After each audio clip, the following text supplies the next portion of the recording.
오늘 말씀은 다윗에게 계시된 하나님의 꿈이라는 제목으로 설교를 하겠습니다. 우리가 읽고 있는 신약 성경은 마태복음부터 시작합니다.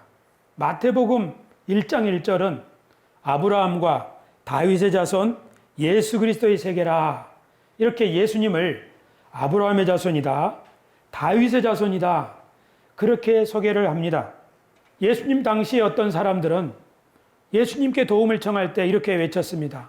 다윗의 자손 예수여, 우리를 불쌍히 여기소서 하고, 맹인들이 예수님께 도움을 요청할 때 그렇게 다윗의 자손 예수여 하고 예수님을 불렀습니다. 예수님이 예루살렘으로 입성하시던 때 많은 사람들이 환호하는데 그 중에 아이들이 호산나 다윗의 자손이여, 이렇게 예수님을 환영했습니다. 예수님은 예수님 당시에 다윗의 자손이라는 말로 사람들에게 불려졌던 것입니다. 사람들은, 심지어 아이들마저도 예수님을 가리켜서 다윗의 자손이여 이렇게 부른 이유는 바로 다윗의 자손, 그분이 우리를 구원하실 분이라는 그 이야기가 아이들, 소경들, 모든 유대인들의 마음속에 있기 때문입니다. 아이들이 어떤 노래를 부른다는 것은 그 아이들의 부모님이 아이들에게 그 노래를 가르쳐 줬기 때문입니다. 여러분, 아이들이 부르는 노래는 사실 부모들이 어렸을 때 부른 노래입니다. 그래서 그 노래를 아이들에게 가르쳐 주지요. 부모들은 왜 그 노래를 가르쳐 줄까요? 그게 부모의 소원이기 때문입니다. 우리 조상들은 이런 노래를 가르쳐 줬습니다. 울 밑에선 봉선화야, 내 모양이 처량하다. 길고 긴 날 여름철에 아름답게 꽃필 적에 어여쁘신 아가씨들 너를 반겨 놀았도다. 여러분 기억나시죠? 울 밑에선 봉선화야. 이것은 일제강점기, 일제가 우리나라를 다스릴 때, 아니 우리나라를 짓밟을 때 우리 조상들이, 우리 국민의 모습이, 조선의 모습이 울 밑에 서 있는 그 봉선화처럼 참으로 처량하다. 전에 아가씨들이 봉선화 꽃잎을 따다가 손에 물들이면서 어머나 예뻐라, 어머나 예뻐라 하고 그런 시절이 있었는데, 지금은 북풍 한파가 몰아쳐서 다 늙어가지고 시들었으니 내 모양이 처량하다. 그러면서 3절에 이렇게 말합니다. 북풍 한설 찬바람에 내 형체가 없어져도 평화로운 꿈을 꾸는 너의 혼은 예 있으니 화창스러운 봄바람에 회생키를 바라노라. 울 밑에선 봉선화, 그리고 반달 노래는 푸른 하늘 은하수 하얀 쪽벤 개수나무 하면서 돛대도 아니 달고 삿대도 없이 가기도 잘도 간다 서쪽 나라로 하는 이런 노래들은 우리 조상들이 아이들에게 가르쳐준 노래입니다. 우리에게도 이 암울한 시대가 지나가고 저 소망에 다시 한번 화창하게 꽃피는 그날이 었으면 얼마나 좋겠는가. 일제는 이 울 밑에선 봉선화, 이 노래가 이 조선 독립을 향하는 의지가 있는 노래다 해서 부르지 못하게 금지곡으로 삼기도 했습니다. 그러니까 지금부터 80년 전, 90년 전, 100년 전 우리 조상들이, 이 노래를 부르던 조상들이 오늘날 대한민국을 바라본다면, 야, 우리는 일본의 문화는 저 강력한 첨단의 문화이고 우리는 아직 미개한 나라라고 생각했는데, 우리가 그런 노래를 부르며 살았는데 우리 자손들의 세대에, 야, 대한민국이 이렇게 번영하고 전 세계인들을 안방으로 초대해서 올림픽도 개최하고 월드컵도 개최하고, 그렇죠. 경제적으로는 세계 10손가락 안에 드는 나라가 되었고, 문화적으로는 세계 청년들이 한국인이 부르는 노래에 열광을 하고, 그리고 세계인의 건강을 책임지는 백신의 허브 국가가 되기 위하여 도약하고 있는 이 대한민국의 오늘을 본다면, 이 처량한 노래를 부르던 우리 조상들은 아마 눈물을 흘리면서 우리의 노래가 헛되지 않았구나, 그렇게 감개무량할 것이라고 생각합니다. 이처럼 아이들이 부르는 노래는 장차 이루어질 미래에 대한 예언을 담고 있다고 우리는 볼 수 있습니다. 성경에서도 아이들의 부르는 노래에 관해서 이렇게 말합니다. 시편 8편 2절에 어린이, 젖먹이들이 노래합니다. 이로써 원수들과 반역자들을 꺾으시고 당신께 맞서는 자들을 무색해 하셨습니다. 하나님은 어린아이와 젖먹이들이 부르는 노래, 그들의 입으로 고백하는 그 말이 현실이 되게 했다는 뜻입니다. 그러면 이 어린이들은, 이 어린아이들은 누구한테 이 노래를 배웠을까요? 이 노래를 가르쳐 준 사람들은 하나님의 꿈을 받은 사람들입니다. 하늘로부터 우리가 비록 처량하고 약하지만 우리 민족은 절대로 이렇게 없어지지 않을 것이다. 우리 가문은 절대로 이렇게 망하지 않을 것이다. 하나님이 우리를 부르셨으니 내가 눈물로 하나님을 만났고 하나님께 내가 내 자신을 의탁했고 그때 하나님이 내게 주신 약속이 있으니 우리 가문은 결코 망하지 아니하고 반드시 하나님이 복 주시고 복 주실 것이다. 이 믿음을 가진 부모가 그 자녀에게, 손주에게 이 노래를 가르쳤던 것이죠. 다윗의 자손 예수여 우리를 불쌍히 여기소서, 또는 호산나 다윗의 자손이여, 이렇게 예수님을 향하여 뜨거운 마음으로 부르던 그 아이들의 고백, 그것은 그들의 부모들이 가르쳐준 믿음의 소원이고 믿음의 소망입니다. 그리고 그것은 사실 구약시대의 예언자들이 들려주었던 말씀입니다. 예언자들은 구약시대에 어느 시대에 활동을 했느냐 하면 이스라엘이 망하고 유다도 망하여서 난민 신세가 되었을 때입니다. 유다인들, 이스라엘 백성은 원래 하나님의 자손들이고 모세의 인도함을 받아서 가나안 땅에 들어가서 다윗과 솔로몬의 영화로운 나라를, 강력한 나라를 세웠던 그런 민족이었습니다만은 이들이 하나님 앞에 범죄함으로 심판을 받아서 강대국 바벨론이라는 나라에게 끌려가서 종살이하는 난민의 신세가 되었습니다.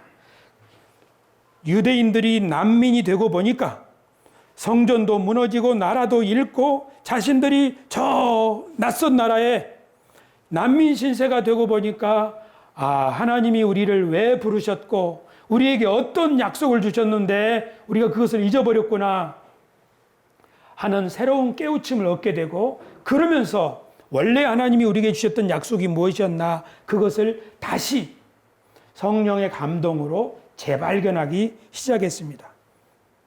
그때 예언자들은 오늘 우리가 읽은 말씀처럼 그 백성들에게 메시지를 주는 거죠. 오라 너희 목마른 자들아 내게 오라 라고 하나님이 말씀하신다. 돈 없는 자도 오라고 말씀하신다 하는 거죠. 그러므로 성경책은, 성경 말씀은 난민처럼 처량한 위치에 있는 구원이 필요한 사람들에게 주시는 하나님의 말씀이 담겨 있습니다. 사실 우리 조상들은 난민 신세였습니다. 만주로, 상하이로, 하와이로, 미국으로, 심지어 어떤 분들은 일본에까지 난민으로 살았습니다. 이 난민은 저기 고려인으로 중앙아시아까지 흩어져서 한국인은 온 세계 디아스포라 난민처럼 살았습니다. 우리 부모님 세대에는 시골에서부터 고향 정든 땅을 떠나서 객지로 떠나온 사람들입니다. 우리들도 그렇습니다. 사람이 고향을 왜 떠납니까? 정든 고향 왜 떠납니까? 고향을 떠나야 더 좋은 살거리가, 먹을거리가 있기 때문입니다. 그만큼 힘든 상황이 되어버렸기 때문입니다. 더 이상 여기서 살 수 없구나. 그래서 좀이라도 더 좋은 곳으로 가기 위해서 우리는 고향을 떠나왔습니다. 지금도 온 세상 사람들은 고향을 그렇게 떠나는 사람들이 있습니다. 저 아프리카에서는 지중해를 건너기 위해서 목숨을 걸고 고향을 떠나서 유럽으로 가려고 합니다. 저 아프가니스탄에 있는 그 탈리반 정권 안에 있는 사람들도 자유를 찾아서 인도네시아로 망명을 떠난 난민의 신세가 되어 있는 사람들도 있습니다. 사실 좀 더 크게 보면 우리 선진 국가들이 화성을 탐사하고 달을 탐사하고 이렇게 우주 개발을 하는 이유도 어쩌면 우리들이 이 세상은 우리가 영원히 살 수는 없을 것이다. 어느 때가 되면 우리는 지구가 아닌 다른 곳에 우리의 살 거처를 마련해야 할지도 모른다 하는 그런 생각이 있기 때문에 어쩌면 우리 이 인간은 새로운 거처를 찾아서 탐사를 하고 있는지도 모릅니다. 그러고 보면 성경은 처음부터 난민에 대한 이야기입니다. 에덴 동산의 아름다움을 거기에서부터 쫓겨난 난민의 이야기. 그렇죠. 가나안 젖과 꿀이 흐르는 땅에 정착했지만 거기서 쫓겨난 이스라엘의 이야기. 그것은 곧 난민의 이야기입니다. 특별히 성경이 기록되던 당시 이스라엘 백성들은 저 바벨론 포로로 끌려갔던 바로 그 시절이었습니다. 그 시절에 오늘 우리가 읽은 성경의 말씀을 하나님으로부터 받아서 난민과 같은 처량한 처지에 있는 사람들에게 이렇게 말씀하는 거죠. 오라 너희 모든 목마른 자들아 물러나오라. 돈 없는 자도 오라. 너희는 와서 사 먹되 돈 없이 값 없이 와서 포도주와 젖을 사라. 지금 어떤 사람에게 하는 말입니까? 먹을 것 마실 것 목마르고 배고픈 사람 그런 처지에 있는 사람들에게 이렇게 초대하는 겁니다. 너희가 어찌하여 양식이 아닌 것을 위하여 은을 달아주며 배부르게 하지 못할 것을 위하여 수고하느냐? 내게 듣고 들을지어다. 그리하면 너희가 좋은 것을 먹을 것이며 너희 자신들이 기름진 것으로 즐거움을 얻으리라. 하나님이 이렇게 사람들을 초대하시는 겁니다. 어떤 위치에 있는 사람들요? 배고프고 목마른 사람들, 기갈한 사람들, 난민의 처지에 있는 사람들, 구원이 필요한 사람들.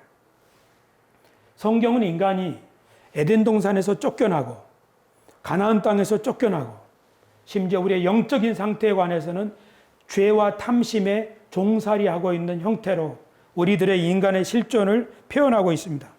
그러므로 하나님은 사람을 부르실 때에 내가 다시 너희를 회복하게 하리라 하고 부르시는 거죠. 어쩌면 하나님이 사람을 부르시는 것은 그러니까 아브라함을 부르심도 아브라함을 통해서 다시 에덴의 풍요로움을 주기 위함일 것입니다. 하나님이 이스라엘 백성들에게 오라, 내게로 오라 하는 것도 이스라엘을 불러서 다시 한번 하나님의 복을 이 땅에 풍성하게 나눠줄 수 있기 위함이고 그 일에 이스라엘이 하나님의 동역자가 되기를 바라는 마음으로 하나님이 그들을 초대하는 것일 겁니다. 3절에 보면 이 말씀이 더 자세하게 나와 있습니다. 우리 같이 한번 읽으실까요? 읽겠습니다. 너희는 귀를 기울이고 내게로 나와 들으라. 그리하면 너희의 영혼이 살리라.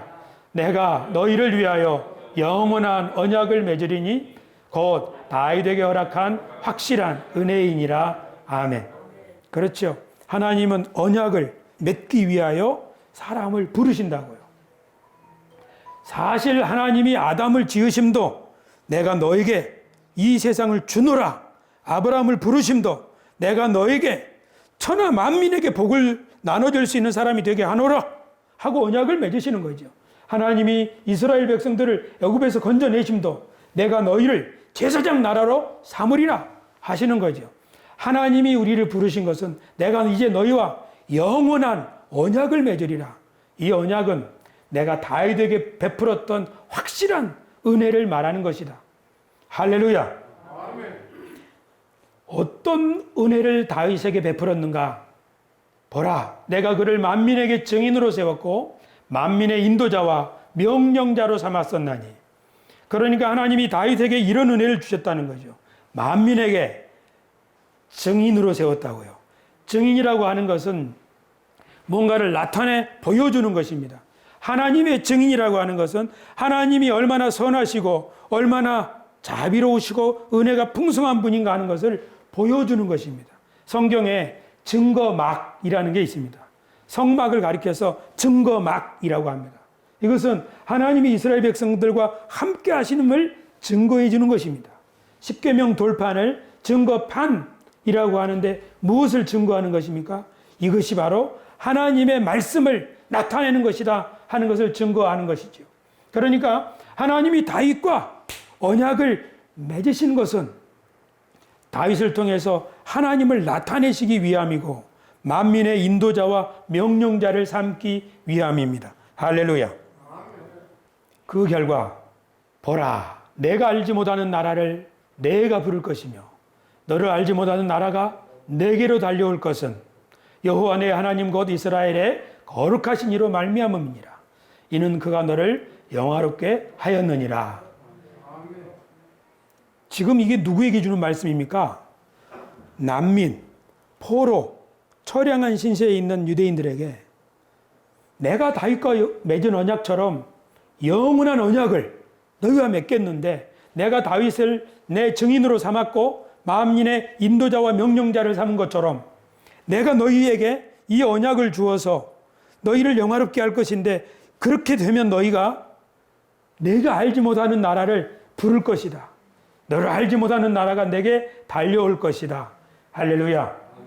사실 우리나라는 한때 미국에서 보내주는 밀가루, 건빵, 통조림, 헌옷 이런 것을 받아서 살았습니다. 대한민국은 가난한 나라의 상징입니다. 우리나라는 나라를 지킬 힘이 없어서 유엔군이 우리나라에 와서 대신 피를 흘려주면서 우리나라를 지켜주었습니다. 우리는 그렇게 가난했고 우리는 그렇게 약했습니다. 하지만 지금 우리는 세계 여러 나라 사람들을 부르고 있습니다. 오늘 오후에도 P4G 정상회담이 있습니다. 세계 여러 나라 사람들을 한국으로 부르고 있습니다. 세계 여러 나라 사람들이 우리가 알지 못하는 나라 사람들이 한국으로 나오고 있습니다. 지금 우리나라를 나타내는 코리아의 K, 이 K자는 음악에 있어서 그리고 경제에 있어서 방역에 있어서 스포츠에 있어서 세계인들의 모델이 되고 표준이 되고 있습니다. 그렇지요. 이것은 대한민국에 있는 우리 조상들이 나라와 민족을 소중히 생각하고 나라와 민족을 위해서 끊임없이 기도하는 그 결과라고 저는 생각합니다. 오늘 권사님이 기도하실 때 나라와 민족을 위해서 기도하셨는데 정말 소중한 기도라고 생각합니다. 그러니까 이 나라를 하나님이 지켜달라고 하는 기도.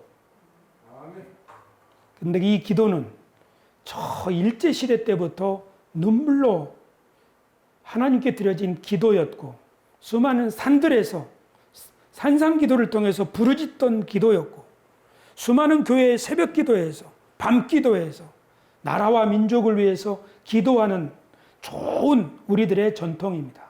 그뿐만이 아닙니다. 우리 부모들은 우리를 위해서 또한 기도했습니다. 너는 내가 기도로 낳은 아들이야. 내가 너를 위해서 기도하고 있으니 하나님이 반드시 너를 복 주실 거야. 너는 쪼잔한 꿈을 꾸지 말고 큰 꿈을 꾸어야 해. 우리 부모들이 우리에게 주신 이 소중한 가르침들은 우리들이 잘 새롭게 계승해야 될 믿음의 유산이요 전통이라고 저는 생각합니다. 이 아름다운 이 소중한 꿈이 이사야 예언으로부터 에스겔의 예언으로부터 수많은 예언자들이 이스라엘 자손들에게 가르치고 가르쳤더니 자손 대대로 그래 맞아.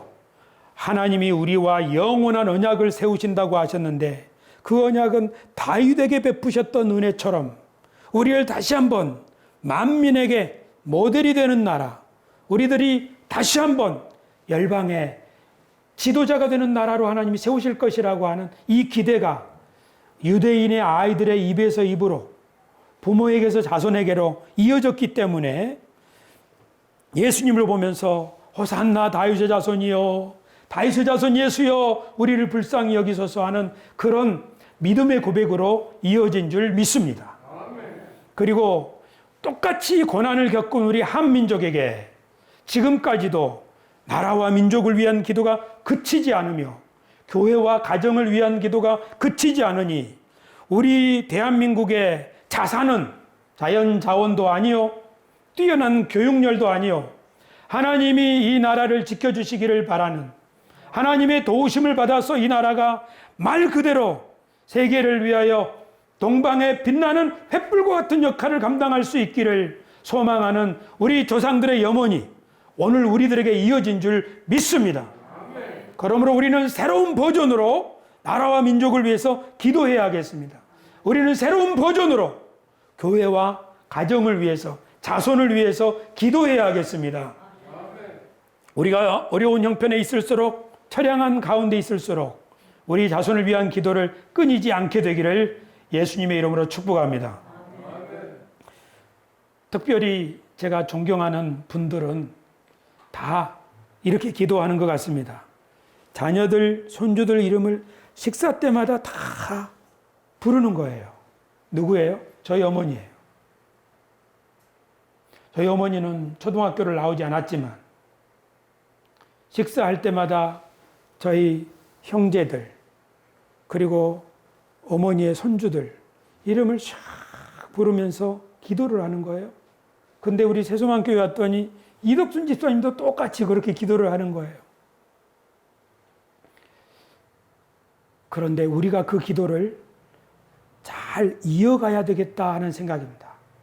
우리가 하나님을 믿으니 하나님의 나라가 우리 나라를 통해서 우리 나라에 이루어지기를, 우리 교회에 이루어지기를, 우리 가정에 이루어지기를 바라는 기도, 그것이 믿는 사람이 마땅히 기도해야 될 제목인 줄로 믿습니다.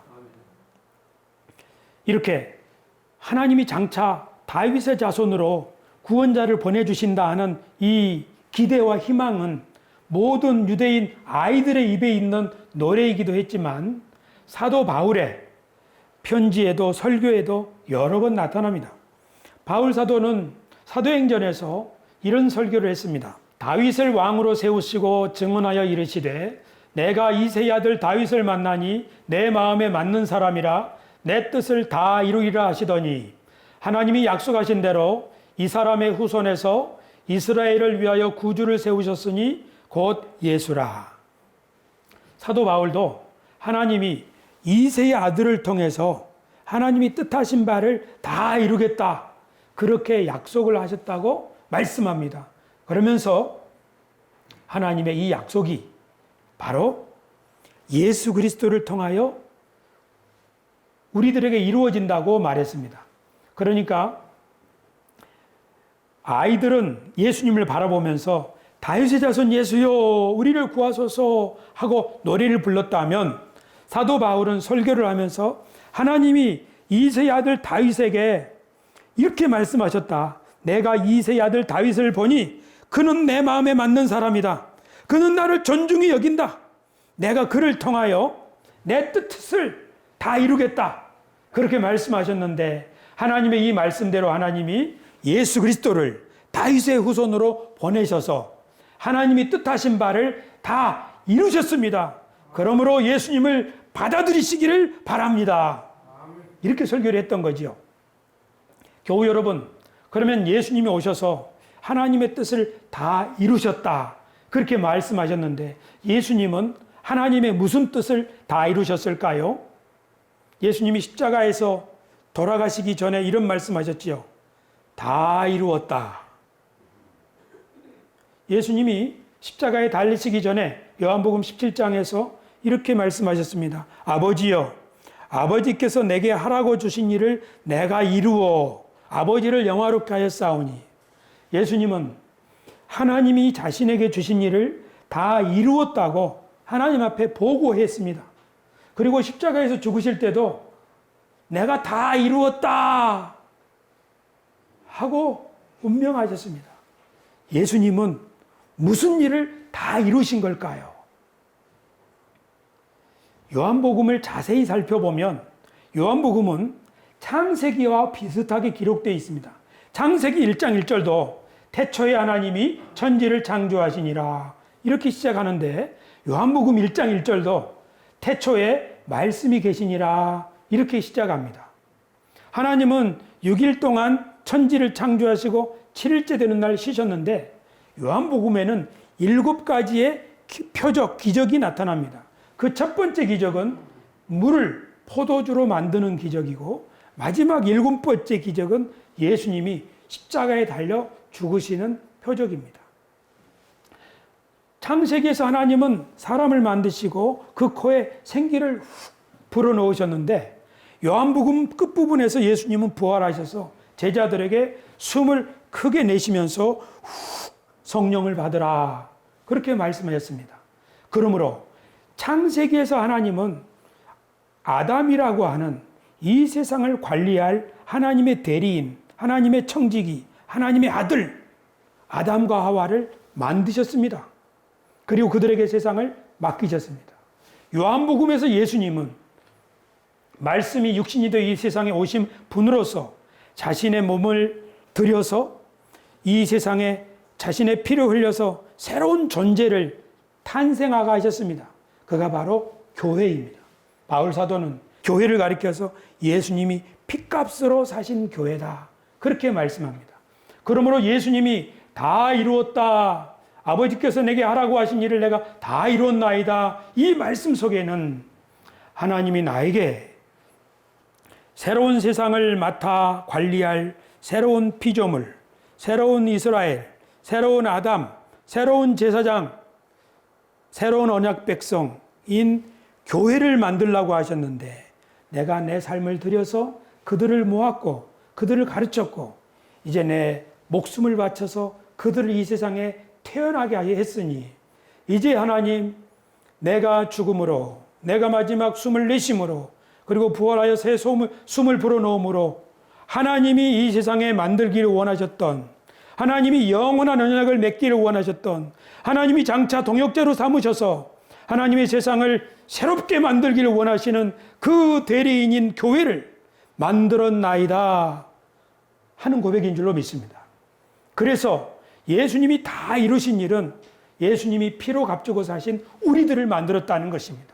이제 예수님이 승천하셔서 하나님 우편에 앉으시고 우리를 위하여 끊임없이 기도하시면서 교회를 통하여 이 세상에 하나님의 뜻을 성취하시고 이루어 가시니 하나님께서는 옛날에 말하자면 아담과 하와를 통하여 에덴 동산에서 온 열방에 복을 주기를 원하셨던 것처럼 아브라함을 통하여 이스라엘을 통하여 전 세계를 하나님의 축복의 땅으로 만들기를 원하셨던 것처럼 이제 예수 그리스도를 통하여 새로운 하나님의 대리인인 교회를 이 세상에 겨자씨처럼 조그맣게 탄생하게 했고 그 겨자씨가 자라고 자라서 온 세상에 하나님을 아버지라고 부르고 예수님을 주님이라고 고백하면서 하나님이 우리들에게 성령을 부어주셔서 우리와 영원한 언약을 맺으셔서 예수님이 우리를 새로운 다윗처럼 우리를 세상의 증인으로 세상의 빛으로 소금으로 우리를 모델로 만드시고 우리를 세상의 지도자로 우리를 명령자로 다시 삼으신다고 그렇게 고백하는 것 그것이 바로 교회인 줄로 믿습니다. 그러므로 교회는 나라를 위해서 기도하는 것은 당연합니다. 왜냐하면 나라를 위하여 기도하는 제사장이기 때문입니다. 교회가 가족을 위해서 축복하는 것은 당연합니다. 왜냐하면 교회가 바로 이렇게 예수 그리스도를 통하여 새롭게 지음받은 하나님의 대리인이기 때문입니다. 저는 오늘 설교의 마지막 부분에 그럼 우리가 어떻게 이 대리인적 소임을 감당할 수 있느냐 이것을 말씀드리고자 합니다. 저는 다윗처럼 우리가 해야 된다 그렇게 확신합니다. 다윗이 어떻게 했는지 사무엘하 7장을 보겠습니다.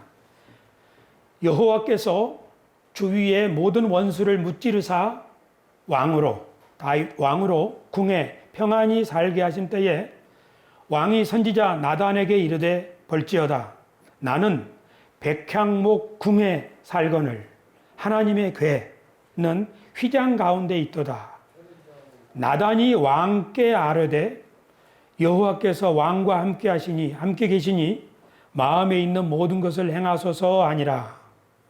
여기를 잘 보시면 다윗이 사방의 모든 원수 대적을 다 무찌르고 강성한 나라를 이루고 왕의 곳간도 풍성하게 가득 채워진 때에 자기 궁궐에 앉아서 이렇게 바라보니까 자기는 백향목으로 만든 으리으리랑 궁궐에 사는데 하나님의 궤, 하나님의 언약궤, 하나님이 임재해 계시는 그 궤는 나풀거리는 휘장, 낡아 빠진 휘장 가운데 있는 거예요.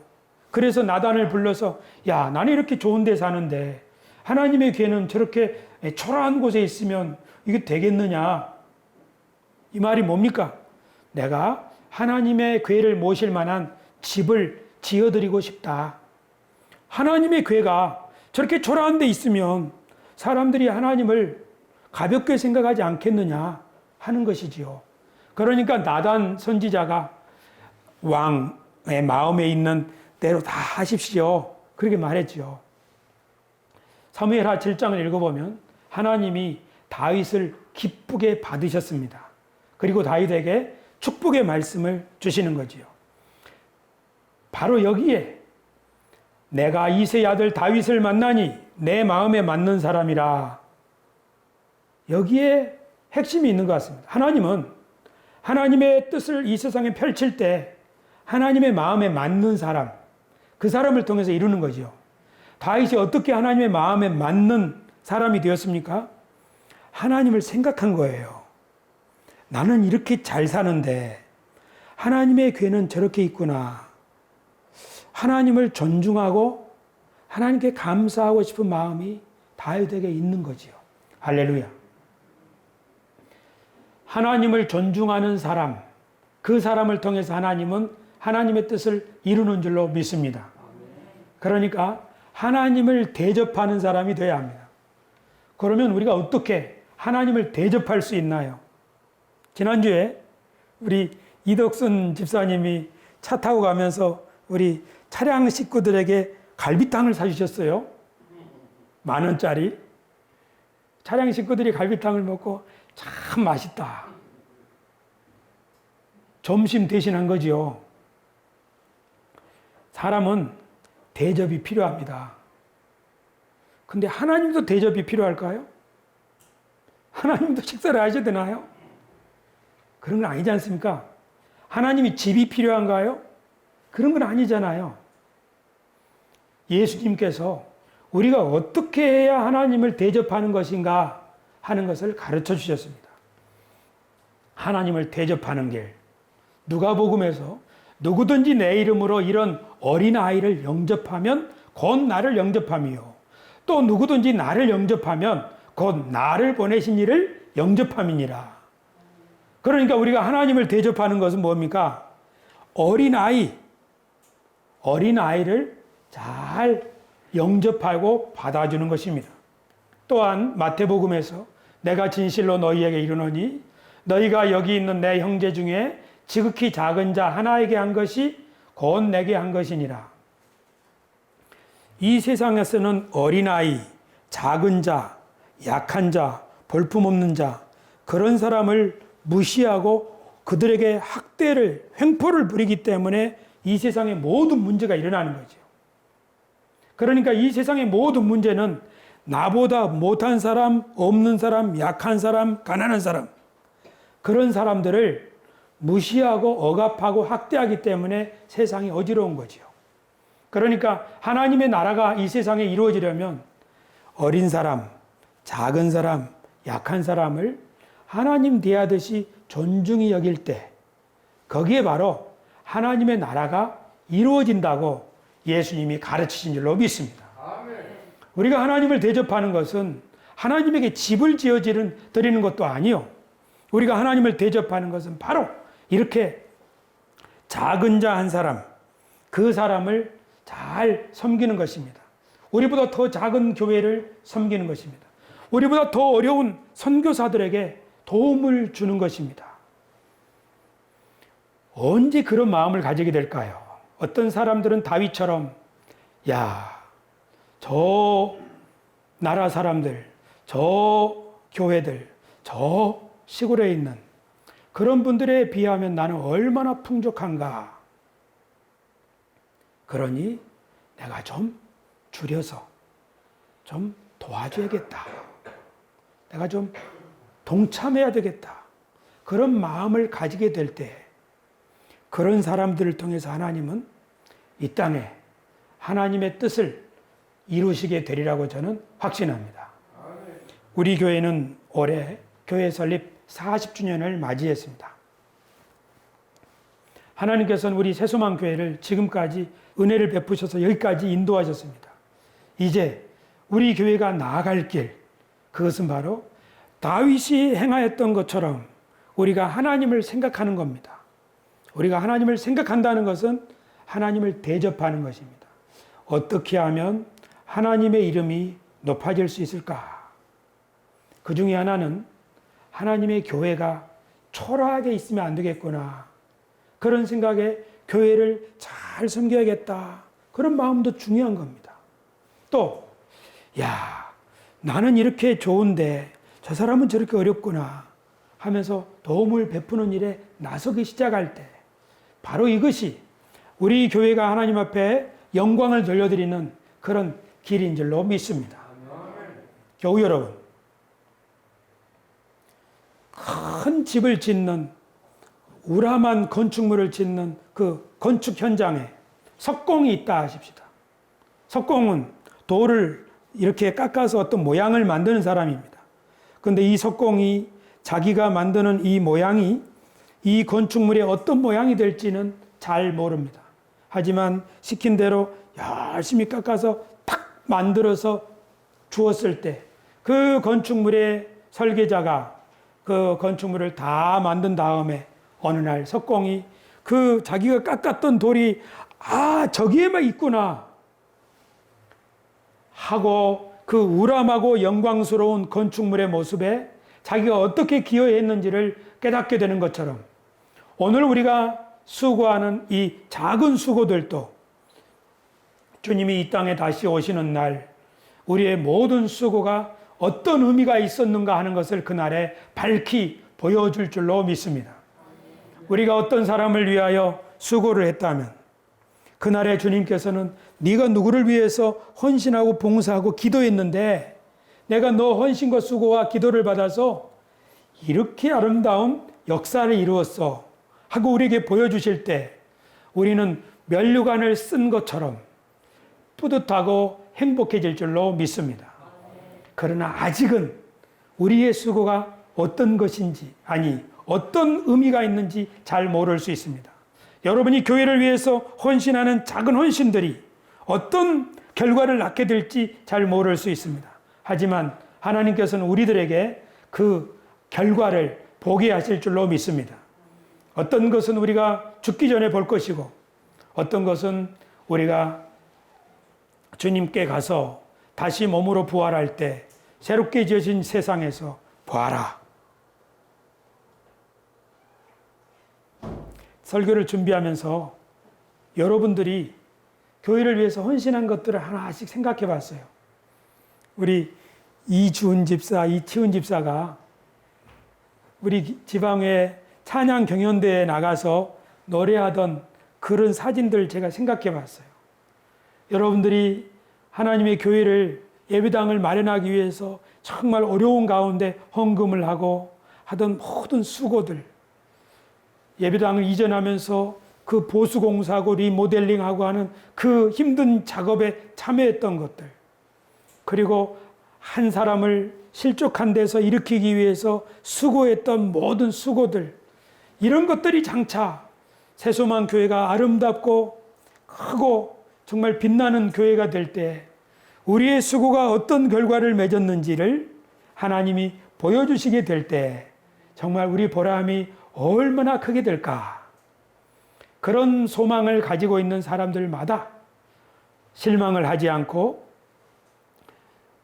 다윗의 자손 예수여 우리를 불쌍히 여기소서 하는 마음으로 울밑에 선 봉선화야 내 모양이 처량하다 하지만 화창하게 필 그날을 기다리노라 했던 그런 마음으로 하나님 우리 새소망 교회를 우리 대한민국을 그리고 하나님이 나를 부르셨는데 우리의 가문을 주님 울 밑에선 봉선하여 부르던 우리 조상들처럼 다윗의 자손 예수여 우리를 불쌍히 여기소서 하던 우리 믿음의 조상들처럼 주여 이 나라에 이 지역에 우리 가정에 주님의 나라가 임하게 하여 주셔서 우리 자손들이 복을 받게 하여 주시옵소서.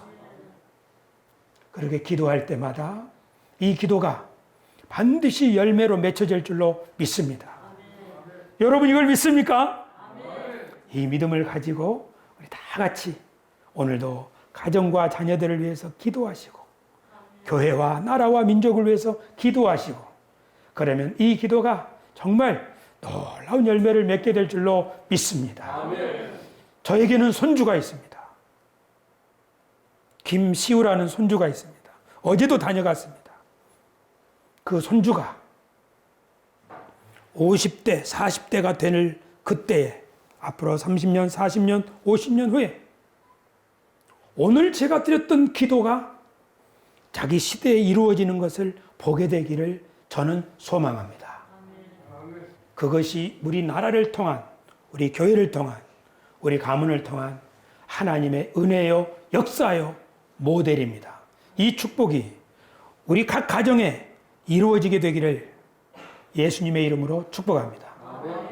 우리 한번 말씀을 기억하며 기도하겠습니다.